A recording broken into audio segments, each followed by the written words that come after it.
Former President Trump was defeated in Iowa's 2016 caucuses. We've talked about that before. Senator Ted Cruz won that contest about 8 years ago. But he heads into tonight with a significant polling edge. That's putting it mildly. Trump campaign advisor, senior advisor, I want to make sure we understand. Jason Miller joins us now. Jason, good to see you. Expectations for tonight, be as specific as you want to be. Feeling good. Yeah. Confident, not cocky. Right. Make sure that we turn everybody out. But the grassroots operation, the commit to caucus cards that we have signed, the commit to caucus trainings, the work President Trump has put in, as well as his team, we feel good about tonight. Do you think 45% or higher is a margin that the former president will reach? Don't go and try to raise expectations on me. A win is a win, so we'll be happy with that. So want to get the win here, then go get it in New Hampshire. Now, look, many people talk about potentials for setting records or things of that nature. We want to focus on getting the win. The rest will take care of itself. Do you have a sense of turnout tonight? The weather could be a factor in bringing that down a bit from 2016. So I think the weather affects everybody the same. I think the only folks who are really impacted by the weather are the out-of-town journalists, to be honest with you. Okay, I mean, fair enough. If you saw the REI in all the stores here of all the journalists going in to buy coats because they didn't pack appropriately, but we're in Iowa. Folks know how to deal with snow. They know how to deal with the cold weather. And the other thing to remind people of, too, is that our folks are used to camping out overnight for tickets for Trump rallies, standing in line for hours, whether it's in the freezing cold, scorching heat. Our people are going to show up. That's what we know. Right. Do you believe the CBS News poll that came out yesterday that showed the former president with a commanding national lead? Well, yeah. I mean, President Trump is leading pretty handily nationally. We imagine that after he gets the win tonight, that will potentially even do better. So we feel very good about the standing nationally as well as the early voting states. Do you believe that part of the CBS poll that showed when voters in our survey were asked Trump, DeSantis, Haley against Biden, Haley outperformed the former president against Joe Biden? Do you believe that part of the poll? The vast majority of polls that I've seen show President Trump with an overwhelming lead over Joe Biden compared to any of the other Republican candidates. The other thing, too, when you start breaking it down on a swing state by swing state basis, President Trump is continually in the lead. You look at Pennsylvania, where he's up by 6. You look at Michigan, where polling has him up by 8. You start actually going around the states, we feel very good about that. Many of these surveys, the ones where Nikki Haley, say, is doing a little bit better than others, there's an oversampling when it comes to independents and also Democrats in that.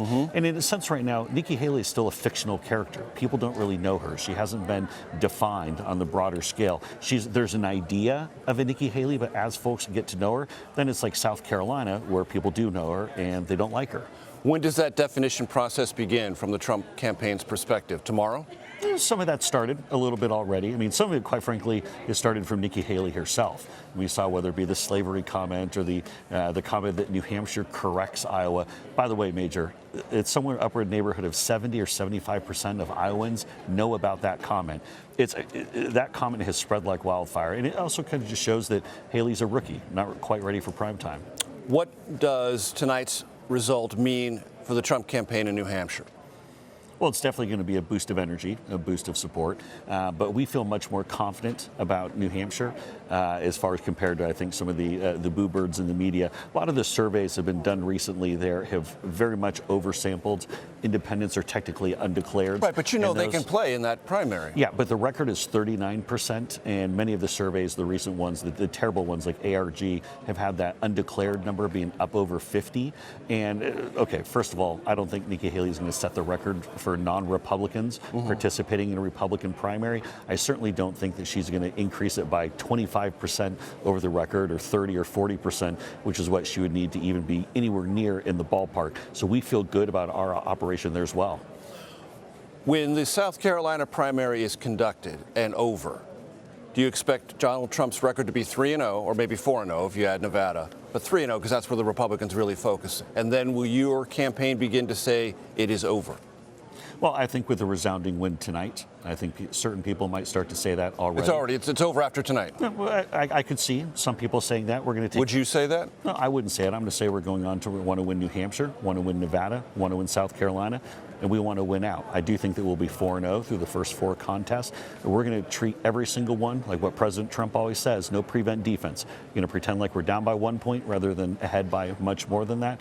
But at a certain point here, folks got to start to rally around President Trump if we want to beat Joe Biden. There's no pathway to victory for Nikki Haley or Ron DeSantis. When you break it down and look at the one-on-one matchup within a Republican primary, President Trump has had by 20, 30 points consistently, regardless of the pollster. And so that energy, that momentum is going to continue to be with him. There's nothing that Haley or DeSantis can do to reverse that trend.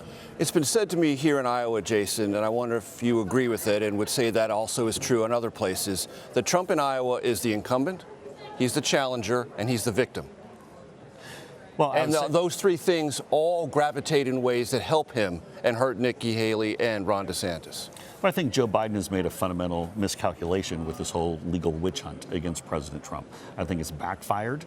I think that American voters are pretty smart. They see exactly what's going on. They see that there's... But particularly Republican voters, energized by that. But when you look also at the general election, people are saying, wait a minute, we have these real issues with inflation, the border, chaos in the Middle East and Ukraine, and it seems like the government and Joe Biden are just focused on going after Trump. Case in point, last week, the speech that Joe Biden gave her about 10 days ago in Pennsylvania, he didn't talk about inflation or the border or the real problems facing our country. He talked about attacking President Trump and bringing up the legal issues and trying to make the personal attacks. Voters are smart. They can smell the BS. And I think they're looking at Joe Biden and saying, this guy is not focused on what we care about, which is the fact that life's becoming way too expensive, way too dangerous in the United States. To be continued. Jason Miller, thanks for the time. Thank you, sir.